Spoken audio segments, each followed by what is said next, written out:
నిజంగా చెప్పాలంటే బజార్ లో ఉన్నటువంటి ఒక వ్యక్తి కింద మనం భావించాలి. ఎవరు ఎక్కువ పైసలు ఇస్తే వాళ్ళ మాట వాళ్ళతో డాన్స్ చేసేటువంటి పరిస్థితి ఈరోజు పాకిస్తాన్.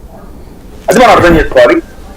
భారత ప్రభుత్వం కానీ, పంజాబ్ ప్రభుత్వం కానీ, ఇతరత్ర పార్టీలు కానీ వీళ్ళందరూ కూడాను దీన్ని సిద్ధాంతపరంగానే మీరు ట్యాకిల్ ఇచ్చారు. కానీ మీరు అడ్మినిస్ట్రేటివ్ పరంగా పోలీసుని పెట్టి హ్యాండ్ చేసి దీని ఏదో కంట్రోల్ చేస్తామంటే కంట్రోల్ అయ్యేటువంటి పరిస్థితి కానే కాదు.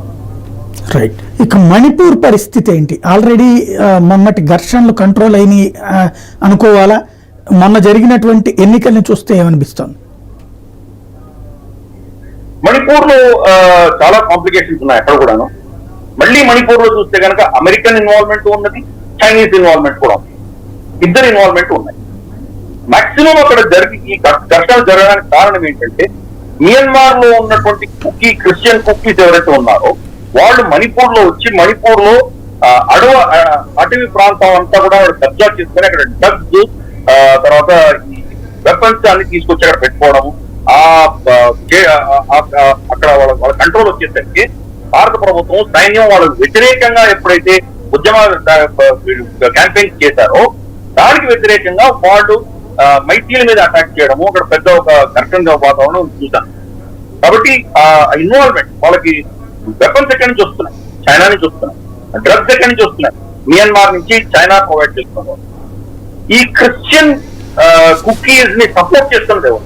క్రిస్టియన్ దేశాలు, అమెరికా కావచ్చు లేదా మన యూరోపియన్ యూనియన్ కావచ్చు. యూరోపియన్ యూనియన్ లో కుకీల పట్ల జరుగుతున్నటువంటి అత్యాచారాలకు వ్యతిరేకంగా వాళ్ళు రెజల్యూషన్ కూడా పాస్ చేశారు. మరి కుకీలు ఎవరైనా నష్టపోయారు అక్కడ? మైతీలు నష్టపోలేదా? మైతీ ఊర్లు తగలబెట్టారు కదా. ఎన్నో మంది, వందల మంది స్త్రీలను మానవంగా చేశారు. చిన్న పిల్లల్ని అన్నం పుణ్యం ఎరగినటువంటి స్కూల్ పోతున్న పిల్లల్ని వాళ్ళు పోసగొట్టబోతారే.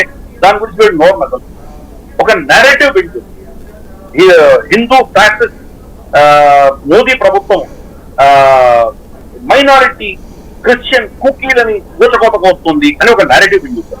కానీ దాని వెనకాల ఉన్నటువంటి శక్తులు నిజంగా మణిపూర్ లో ఉన్నటువంటి కుకీలు వాళ్ళ ఇన్వాల్వ్మెంట్ చాలా తక్కువ ఉన్నది. వాళ్ళు కూడా నష్టపోయారు కొంత మాకు.